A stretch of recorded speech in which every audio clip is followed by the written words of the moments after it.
Hello, నేను miss రావు. ఈ ఫోటోలో కనిపిస్తున్నటువంటి భయంకరమైనటువంటి వ్యక్తి సైఫుల్లా అలియాస్ ఖలీద్. వీడే ఒక ఉగ్రవాద సంస్థకి నాయకత్వం వహించారు. కాశ్మీర్లో జరిగినటువంటి ఉగ్రవాద దాడికి నాయకత్వం వహించినటువంటి వాడు ఇతనే. వీడి సైకో కారణంగానే అక్కడ 28 మంది బలైపోయారు. 28 మందిని కాల్చి చంపారు వీడి టీం. వీడు పేర్లు మార్చుకొని గతంలో సైఫుల్లా అనే పేరు ఉండేది. లష్కరే తోయిబాతో ఉన్నప్పుడు ఈ లష్కరే తోయిబా అనుబంధ సంస్థ టిఆర్ఎఫ్, దానికి వీడు నాయకత్వం వహిస్తున్నాడు. ఎందుకంటే గతంలో అమెరికా నిషేధించింది లష్కరే తోయిబాని, ఉగ్రవాద సంస్థగా పేర్కొంది. అందుకే ఇప్పుడు దాని అనుబంధ సంస్థలు ఏర్పడుతున్నాయి. అనుబంధ సంస్థలకి పేర్లు మార్చుకొని వస్తున్నారు. వీడు హఫీజ్ అనేటువంటి లష్కరే తోయిబా చీఫ్ ఎవరైతే ఉన్నారో వాడికి వీడు ప్రధానమైనటువంటి అనుచరుడు. వీడు మొత్తం పథక రచన చేశాడు. ప్రస్తుతం వీడు అనుచరులు కానీ, వీడు ఫాలోయర్స్ కానీ, వీడి స్నేహితులు కానీ ఇప్పుడు కాశ్మీర్ లోయలో దాదాపుగా 56 మంది ఉన్నారని చెప్పి నిఘా వర్గాలు ఐడెంటిఫై చేస్తున్నాయి. ఈ 56 మందితో పాటు ఆ జమ్మూ కాశ్మీర్ ప్రాంతంలో ఉండేటువంటి మరొక 20 మంది స్థానికులు కూడా వీళ్ళకి సపోర్ట్ చేస్తున్నారు. వెరసి 76 మంది ప్రస్తుతం కాశ్మీర్లో ఉగ్రవాదుల రూపంలో పొంచి ఉన్నారు. రాబోయేటువంటి 2 రోజుల్లో ఉగ్రవాద దాడులు మరొక 2 జరిగేటువంటి అవకాశం ఉందని చెప్పేసి నిఘా వర్గాలు అప్రమత్తం చేస్తూ ఉన్నాయి, హెచ్చరిస్తూ ఉన్నాయి. వాస్తవంగా వీడు చేసినటువంటి దాడిని కనుక చూస్తే ఖచ్చితంగా వీడిని నిలువున కాల్చేయాలని చెప్పి ఒక సగటు భారతీయుడికి రక్తం మరిగిపోవటం అనేది సహజం.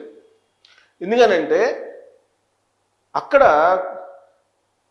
పర్యాటక ప్రాంతం, ఆ పర్యాటక ప్రాంతానికి వెళ్ళినటువంటి వాళ్ళని అక్కడ ఉండేటువంటి పర్యాటకుల దగ్గర ఐడి కార్డులు తీసుకొని వాళ్ళ యొక్క డిజిగ్నేషను, తర్వాత వాళ్ళు ఎక్కడ పనిచేస్తున్నారు ఇవన్నీ వివరాలు తెలుసుకొని పురుషుల్ని మహిళల్ని వేరు చేసి పురుషులను మాత్రమే కాల్చేసి ముస్లిమేతర పురుషుల్ని కాల్చివేసి హిందూ వ్యతిరేక వాదాన్ని వినిపించారు.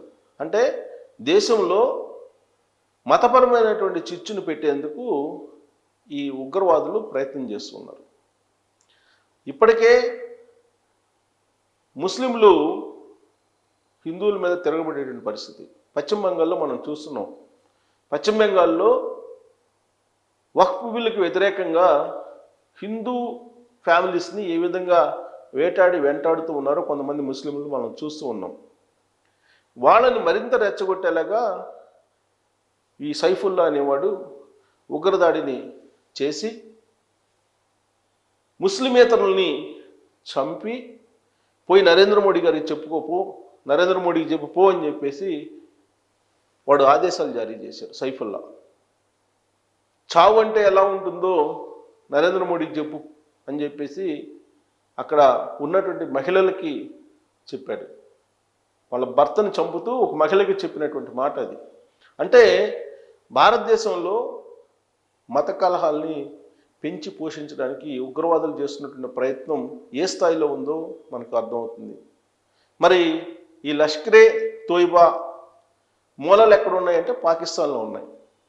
పాకిస్తాన్ ప్రభుత్వానికి సంబంధించిన ఐఎస్ఐ అలాగే పాకిస్తాన్ ప్రభుత్వంలో ఉండే ఉన్నత అధికారులతోటి ఈ సైఫుల్లా అనేవాడికి సత్సంబంధాలు ఉన్నాయి అనేది ఇప్పుడు భారత ప్రభుత్వం, భారత నిఘా వర్గాలు అనుమానిస్తున్నాయి, భావిస్తున్నాయి, సమాచారాన్ని కూడా సేకరించాయని కూడా తెలుస్తుంది.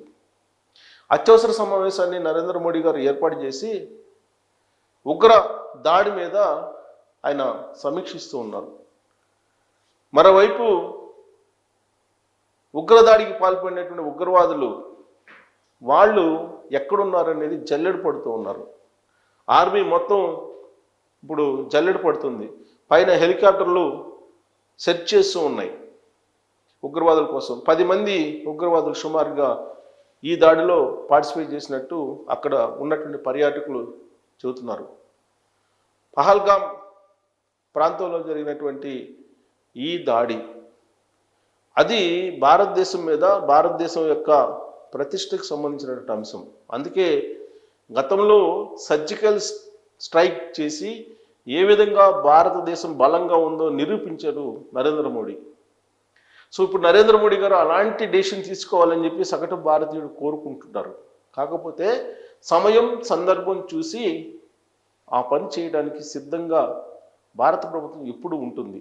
ఆ విషయాన్ని రక్షణ శాఖ మంత్రిగా ఉన్నటువంటి రాజ్నాథ్ సింగ్ గారు చెప్పారు.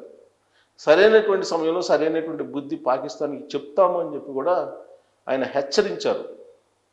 మరోవైపు జాతీయ భద్రతా సలహాదారు అజిత్ దోవల్ త్రివిధ దళాలను అప్రమత్తం చేశారు.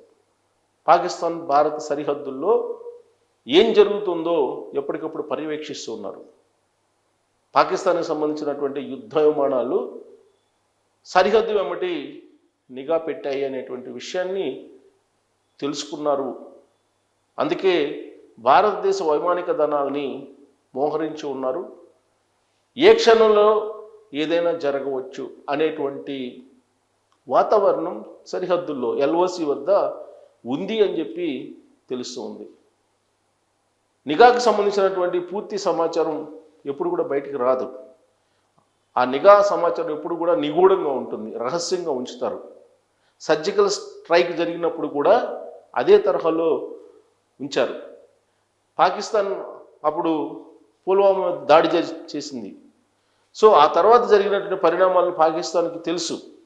అయినప్పటికీ పాకిస్తాన్ ఇప్పుడు తగ్గట్లేదు, కవ్విస్తుంది, రెచ్చగొడుతుంది భారతదేశాన్ని.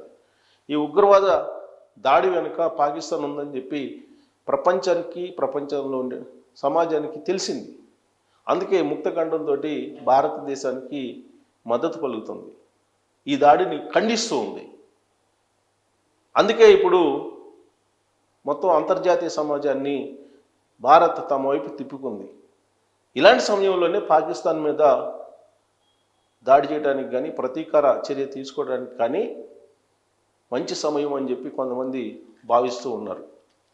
కానీ పాకిస్తాన్కు ఉండేటువంటి బలం పాకిస్తాన్కు ఉంది కాబట్టి ఆచితూచి వ్యవహరిస్తున్నారు. ఇప్పుడు ఉండేటువంటి పరిస్థితుల్లో పాకిస్తాన్లో ఆకలి కేకలు ఉన్నాయి, ఆర్థిక పరిస్థితి చిన్నభిన్నంగా ఉంది, ఆ దేశం యొక్క పరిస్థితి బలహీనంగా ఉంది. వాస్తవంగా యుద్ధం చేస్తే పాకిస్తాన్ని ఓడించడానికి అవకాశం పుష్కలంగా ఉంది. అయినప్పటికీ కూడా ఆచితూచి భారత ప్రభుత్వం వ్యవహరిస్తుంది. కారణం, యుద్ధానికి వెళితే వచ్చేటువంటి ప్రతికూల ప్రభావాలు ఏంటి అనేది తెలుసు. అంతర్జాతీయ సమాజం భారతదేశం వైపు చూస్తున్నటువంటి సమయం ఇది. రాబోయేటువంటి రోజుల్లో భారత్ ఒక పెద్ద ఆర్థిక శక్తిగా ప్రపంచంలో నిలబడాలనుకునేటువంటి సమయం. ఇలాంటి పరిస్థితుల్లో ఇలాంటి సిచ్యువేషన్స్ నడుమ యుద్ధానికి వెళ్ళడం ఎంతవరకు కరెక్ట్ అనే దాని మీద భారత ప్రభుత్వం తర్జన పడుతుంది. అందుకే నరేంద్ర మోడీ గారు అత్యవసర సమావేశాన్ని కీలకమైనటువంటి మంత్రులతోటి, కీలకమైనటువంటి అధికారులతోటి ఏర్పాటు చేశారు. సో రాబోయే రోజుల్లో నరేంద్ర మోడీ గారి వ్యూహం ఎలా ఉంటుందనేది ఎవరు అంచనా వేయలేరు. కారణం, గతం తాలూకు కొన్ని అనుభవాలు ఉన్నాయి కాబట్టి. సో ఆయన వ్యూహం యుద్ధం దిశగా ఉంటుందా, లేదంటే పిఓకేని ఆక్రమించే దిశగా ఉంటుందా, లేదంటే ఉగ్రవాద స్థావరాలని కంప్లీట్గా స్మాష్ చేసేటువంటి దిశగా ఉండబోతుందా అనే దాని మీద మీరు కామెంట్ చేయొచ్చు. Thank you.